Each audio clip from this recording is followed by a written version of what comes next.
खेल today channel के सभी दर्शकों को राकेश थपलियाल का प्यार भरा नमस्कार।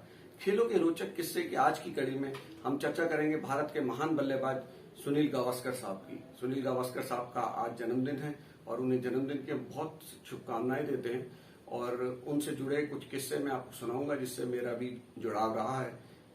दरअसल पत्रकारिता में मेरी जो शुरुआत हुई उसमें सुनील गावस्कर साहब का बहुत बड़ा हाथ रहा है। ऐसा नहीं है कि उन्होंने मुझे पत्रकारिता सिखाई, लेकिन उनकी वजह से मेरे को पत्रकारिता सीखने में काफी मदद मिली और काफी मेहनत भी करनी पड़ी। दरअसल जब मैं कॉलेज के आखिरी साल में था, फाइनल ईयर में, तो मेरे पिता स्वर्गीय कमलेश थपलियाल, वो हिंदुस्तान में उनका कॉलम छपता था सुनील गावस्कर साहब का, तो उसको ट्रांसलेशन करने के लिए उन्होंने मेरी ड्यूटी लगा दी। एक तरह से वो मेरी पत्रकार बनने की प्रक्रिया की शुरुआत थी। तो मैं गावस्कर साहब का कॉलम ट्रांसलेट करता था, तो सुबह से बैठ के उसमें 5-5 घंटे लग जाते थे मेरे को। तो मेरे दोस्त कई बड़ा मजाक उड़ाया करते थे, जो मुझे घूमने के लिए, खेलने के लिए बुलाने आते थे, तो मैं कहता था भाई नहीं, आज तो गावस्कर साहब का कॉलम है और मैं इसको कर रहा हूं। मैंने करीब उनके 300-350 कॉलम ट्रांसलेट किए होंगे और बड़ी मेहनत करनी पड़ती थी। उन दिनों आज की तरह इंटरनेट का जमाना था नहीं।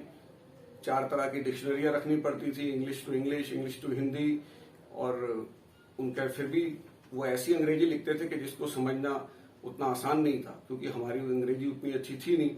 तो मैं पहले एक रफ लिखता था, फिर उसके बाद अपने पिताजी को दिखाता था, वो उसको चेक करते थे, फिर वो उसको ठीक करते थे। तो उससे, क्योंकि उस दिनों हमारे पास उतनी अच्छी भाषा शैली भी नहीं थी, तो उनके कॉलमों का अनुवाद करते करते करते करते पत्रकारिता की तरफ मेरा रुझान हो गया। और पत्रकारिता में उन दिनों अनुवाद जो है बहुत महत्वपूर्ण होता था। काफी हद तक पत्रकारिता जो थी वो अनुवाद के ऊपर निर्भर करती थी, और खेल पत्रकार के लिए तो अच्छा अनुवाद होना बहुत ही जरूरी था। तो मुझे बड़ा अच्छा अभ्यास हुआ गावस्कर साहब के कॉलमों को ट्रांसलेट कर करके। और एक बार तो बल्कि ऐसा हुआ कि उन्होंने कोई कॉलम लिखा, उसमें जिंदिया साहब बने थे बीसीसीआई के अध्यक्ष, और उसके लिए उन्होंने लिखा, तो उन्होंने साथ में कुछ ऐसे एंड में वो एक पंच लाइन डाला करते थे, तो उन्होंने करते हुए कहा कि भाई इन्हें कुछ थोड़ा सा अलर्ट रहना चाहिए, क्योंकि there are lots of Yanayevs in the board itself. अब मैं यानायेव का मतलब सारी डिक्शनरियों में ढूंढ गया, मुझे नहीं मिला। फिर बाद में जब मैंने अपने पिता से रात शाम को कहा कि भाई ये तो मुझे आखिरी लाइन का ये समझ नहीं आ रहा, यानायेव का ये क्या है, फिर उन्होंने बताया कि ये वो व्यक्ति है जिसने रशिया में सत्ता पलटने में भूमिका निभाई थी, जैसे कि हमारे यहाँ मीर जाफर बोलते हैं, तो ये उस तरीके का है व्यक्ति। जयचंद बोलते हैं, तो ये उस तरीके का व्यक्ति है। तो इसको एक फ्रेज के रूप में उन्होंने यूज किया है। तो गावस्कर साहब की अंग्रेजी ऐसी होती थी कि जिसको समझ पाना बहुत मुश्किल होता था उन दिनों। तो वो करते करते मैं आज पत्रकारिता की तरफ पहुंचा, और मैं अपने आप को इतना सौभाग्यशाली मानता हूं कि कहाँ 1990 में मैंने उनके कॉलम ट्रांसलेट करने शुरू किए थे, और 2005 में मुंबई के अंदर sports journalist federation of India के एक कार्यक्रम में मुझे देश का सर्वश्रेष्ठ स्पोर्ट्स राइटर का अवार्ड मिला। हिंदी के 2 अवार्ड मिले थे दरअसल, एक बेस्ट फीचर राइटिंग के लिए और best sports writer of the country. तो बेस्ट फीचर राइटर का अवार्ड तो मुझे संजय शर्मा, बैडमिंटन के पूर्व खिलाड़ी, उनके हाथों मिला, और सर्वश्रेष्ठ स्पोर्ट्स राइटर का जो पुरस्कार था वो देने के लिए गावस्कर साहब मंच पे मौजूद थे। तो आप समझिए कि बहुत बड़ी उपलब्धि वाली बात थी सुनील गावस्कर साहब के हाथों से वो अवार्ड लेना। और जब वो अवार्ड मिला तो मेरे लिए, मेरे पत्रकारिता का वो एक, समझिए कि एक गोल्डन मोमेंट थी, और बहुत प्रतिष्ठा मुझे उस अवार्ड से मिली। अखबारों में हिंदुस्तान टाइम्स के पहले पन्ने पे नाम छपा, दूसरे तमाम अखबारों में नाम छपा। और जब मैं अवार्ड लेके मुंबई से दिल्ली आया तो 2 चीजें बड़ी मजेदार हुई। कादम्बनी के एक बड़े प्रतिष्ठित पत्रकार संपादक होते थे अवस्थी जी, उनके पास अरुण जैमिनी एक कादम्बनी में काम करते थे, वो मुझे लेके गए और उन्होंने बताया, अवस्थी जी ये हिंदुस्तान में काम करते हैं राकेश थपलियाल, और इन्हें जो है अभी एक SSS sports journalist federation of India की तरफ से बेस्ट स्पोर्ट्स राइटर का अवार्ड मिला है, और सुनील गावस्कर साहब ने उनको ये अवार्ड दिया है। तो मैं आपको अवार्ड का बताता हूँ कि भाई ये क्या है। अरुण जैमिनी उनको समझाने लगे, तो अवस्थी जी ने कहा भाई नहीं, मुझे कुछ नहीं सुनना, बस ठीक है। फोटो में उन्होंने देखा, बोले फोटो को और समाचार इसका बनाइए और कादम्बनी में छाप दीजिए। तो उन्होंने कहा सर मैं आपको अवार्ड के बारे में बताता हूँ। अवस्थी जी ने कहा कि मुझे कुछ सुनना ही नहीं है भाई, जिस पुरस्कार को देने के लिए सुनील गावस्कर आया हो, तो उस पुरस्कार की प्रतिष्ठा के बारे में कोई संदेह किया ही नहीं जा सकता। तो ये सुनील गावस्कर साहब के नाम की महिमा थी। उनके रिटायरमेंट के बरसों बाद की ये घटना है, उसमें मतलब ये उनका योगदान था।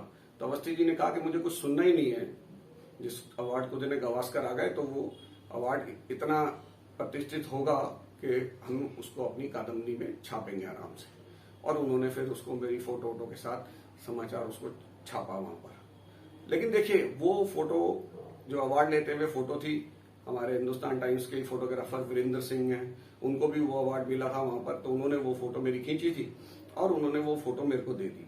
तो वो फोटो मेरे घर में टांग दी गई, फ्रेम करा के रखी हुई थी। तो उसी साल क्या हुआ, 2005 की घटना है, 2005 में ही मेरी शादी हुई। और शादी के बाद जब मुबारकबाद देने, शुभकामनाएं देने के लिए, बधाइयां देने किन्नर आते हैं, वो घर में आए तो उन दिनों 5-1 हजार में वो लेके चले जाते, 5,000 रुपए ले लेते और चले जाते, एक साड़ी वाड़ी ऐसे। लेकिन उन्होंने अचानक हमारे ड्राइंग रूम में गावस्कर साहब से अवार्ड लेते हुए मेरी वो फोटो देख ली।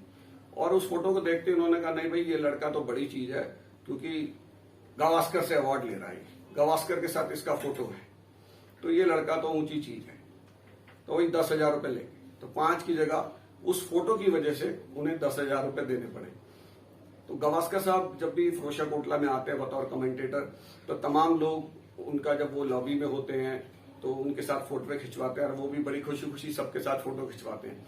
तो एक दिन मैं बड़ा थोड़ा सा हंस रहा था देख के कि जो लोग फोटो खिंचवा रहे हैं, तो उन्हें लगा कि भाई मैं क्यों हंस रहा हूं। तो मैंने बताया कि भाई ये फोटो आपके साथ जो है बड़ी महंगी पड़ती है। मुझे तो बहुत महंगी पड़ी, इन्हें पता नहीं है कि फोटो आपके साथ खींचने से बहुत से काम बन जाते होंगे, बहुत से लोगों को तारीफें मिलती होंगी, लेकिन महंगी भी पड़ती है। फिर मैंने उनको बताया कि यही किस्सा कि भाई कैसे किन्नरों ने इस फोटो आपके साथ फोटो देख के 10,000 रुपए लिए, जो कि वो 5,000 रुपए में चले जाते लेके। तो वो हंस के रह गए। इसमें बड़ी मतलब एक इंटरेस्टिंग बात थी, और जो लोग वहां उनके साथ फोटो खिंचा रहे थे वो बड़ी हैरानी से इस किस्से को सुन के तो हंस के रह गए सब कि भाई ऐसा भी हो सकता है क्या।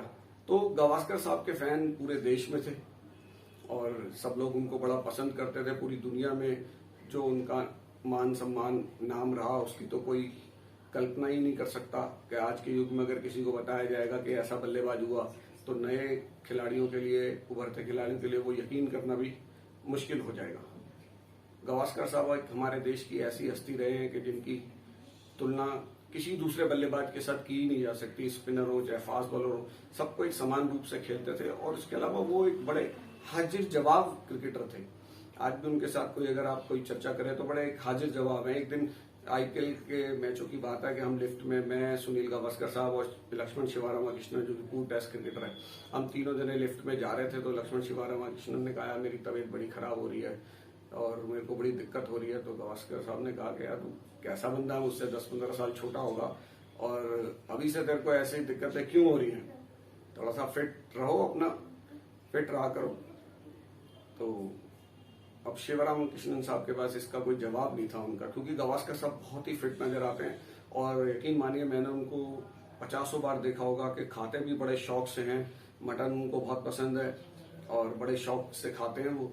लेकिन उनकी जो फिटनेस है वो बड़ी गजब की है। इतने सालों से हम उनको देखते आ रहे हैं, उनके चेहरे, शरीर में मामूली सा थोड़ा सा अंतर अब जब वो 70 की उम्र पार कर गए तब थोड़ा सा महसूस होता है। लेकिन वैसा मतलब उनको देख के कोई लगता नहीं है कि भाई ये इतनी उम्र के खिलाड़ी होंगे। और उनकी कमेंट्री जबरदस्त है, लोगों को बड़ा उनसे ज्ञान मिलता है। बहुत कम लोग हैं जो उनकी किसी बात को चैलेंज कर पाए। एक बार का एक किस्सा है कि माधवराव सिंधिया रेलवे मंत्री थे और उन्होंने रेलवे के खिलाड़ियों को सम्मानित करने के एक फंक्शन में गावस्कर साहब को इनवाइट किया।